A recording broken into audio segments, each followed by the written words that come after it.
Muy buenos días. Hoy quiero hablar desde la realidad que viven miles de empresas formales en México.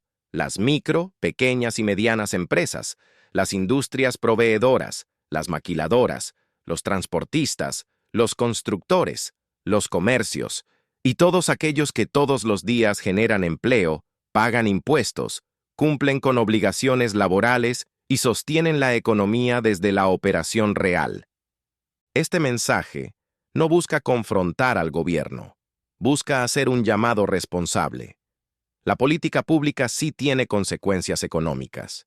Cada reforma, cada incremento de costo, cada trámite, cada carga fiscal y cada decisión regulatoria impacta directamente en la macroeconomía del país y en la microeconomía de las empresas. A nivel macroeconómico, México compite por inversión, empleo, productividad, exportaciones y confianza. A nivel microeconómico, una empresa compite todos los días contra sus propios costos: nómina, seguridad social, impuestos, energía, combustible, financiamiento, cumplimiento fiscal, permisos, inflación y flujo de efectivo. Cuando una política pública no considera esa realidad operativa, la consecuencia no aparece primero en los discursos, aparece en la caja de las empresas. Aparece cuando una MIPYME ya no puede contratar. Aparece cuando una planta retrasa una expansión. Aparece cuando una empresa formal decide no invertir. Aparece cuando el proveedor local pierde competitividad frente a empresas extranjeras o informales.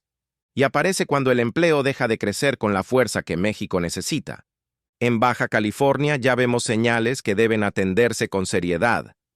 A febrero de 2026, el Estado registró 1.014.902 trabajadores asegurados ante el IMSS, con una disminución anual de 7.400 trabajadores. Aunque Mexicali mostró un crecimiento anual de 0,8%, el dato estatal confirma presión en el empleo formal. También vemos presión en la industria de exportación. INEGI reportó que en febrero de 2026 el personal ocupado en establecimientos IMEX disminuyó 0,3% mensual, y con cifras originales, el personal ocupado total fue de 3.156.839 personas, una caída anual de 2,5%. En establecimientos manufactureros, la disminución anual fue de 3,1%. Esto debe preocuparnos, porque la manufactura de exportación no solo representa empleos directos, representa cadenas de proveeduría, transporte, construcción, servicios, consumo local, impuestos y estabilidad económica para miles de familias. Además, la inversión extranjera directa tuvo un comportamiento mixto. México alcanzó en 2025 una captación nacional de $40.871 millones, con crecimiento anual de 10,8%. Sin embargo, Baja California pasó de $2.479 millones en 2024 a $1.892 millones en 2025, una caída de 23,7%. Esto no significa que México esté condenado. Significa que debemos reaccionar con inteligencia. Uno de los grandes temas es el costo laboral.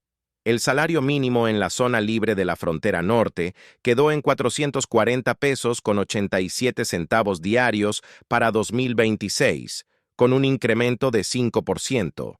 El salario digno es necesario y justo, pero debe ir acompañado de productividad, capacitación, financiamiento e incentivos a la formalidad. Si el salario sube, pero la productividad, la infraestructura y la facilidad para operar no mejoran, el costo se traslada a la empresa, al consumidor o a la pérdida de competitividad. También debemos hablar de la reducción de la jornada laboral.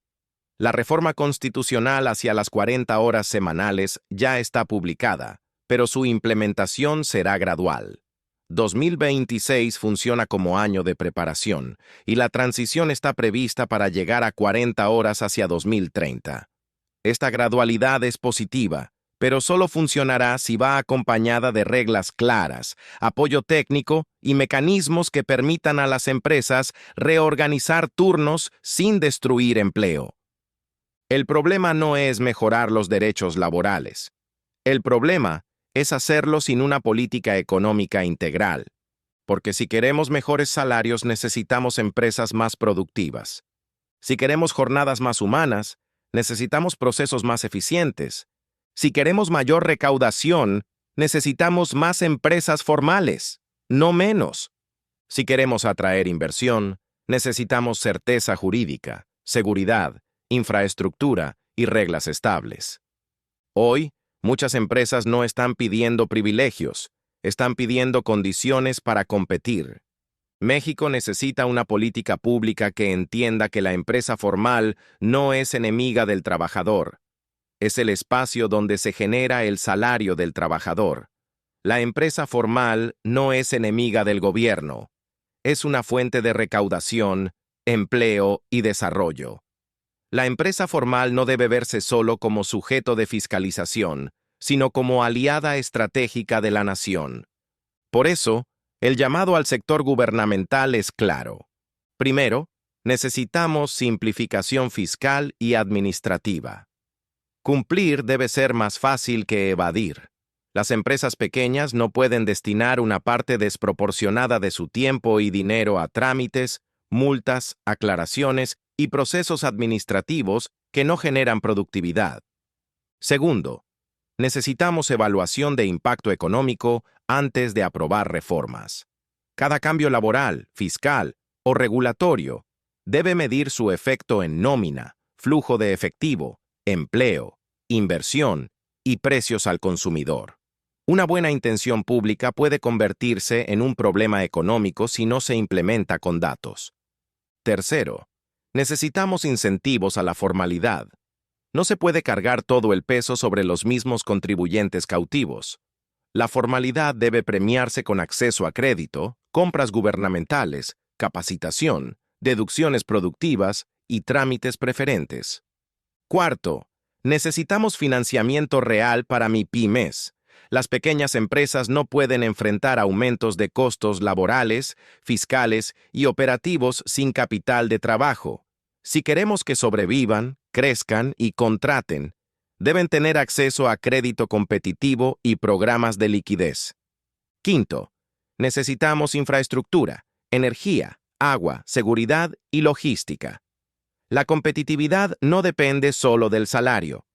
Depende de cuánto cuesta producir, transportar, exportar, importar, construir y operar. Un país competitivo reduce los costos invisibles que frenan la inversión. Sexto, necesitamos vincular salario con productividad. Subir salarios debe venir acompañado de capacitación técnica, automatización accesible, certificaciones, mejora de procesos y tecnología. Un trabajador mejor pagado también debe tener mejores herramientas para producir más valor. Séptimo, necesitamos certeza jurídica y estabilidad regulatoria. La inversión no huye únicamente por costos, huye por incertidumbre. Cuando las reglas cambian constantemente, los proyectos se congelan, las contrataciones se detienen y el capital busca otros destinos. Y finalmente, necesitamos una nueva forma de diálogo entre gobierno y sector productivo. No basta con escuchar a las grandes cámaras empresariales. También hay que escuchar a la empresa pequeña, al proveedor local, al taller, al transportista, al constructor, al comerciante, al productor que está en la frontera de la formalidad y que todos los días decide si puede seguir cumpliendo o no. Porque la crisis actual no se resuelve culpando a un solo sector. Se resuelve reconociendo que el gobierno, las empresas y los trabajadores forman parte del mismo sistema económico. Si se debilita la empresa, se debilita el empleo. Si se debilita el empleo, se debilita el consumo. Si se debilita el consumo, se debilita la recaudación. Y si se debilita la recaudación, se debilita la capacidad del Estado para invertir en bienestar. Por eso, hablar de competitividad no es hablar contra los trabajadores, es hablar a favor de empleos sostenibles. Hablar de simplificación fiscal no es hablar contra la recaudación, es hablar a favor de una base contributiva más amplia.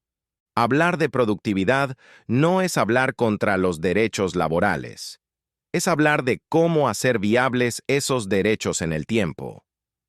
México tiene una oportunidad histórica por su ubicación, su talento, su frontera con Estados Unidos, su capacidad industrial y su experiencia exportadora.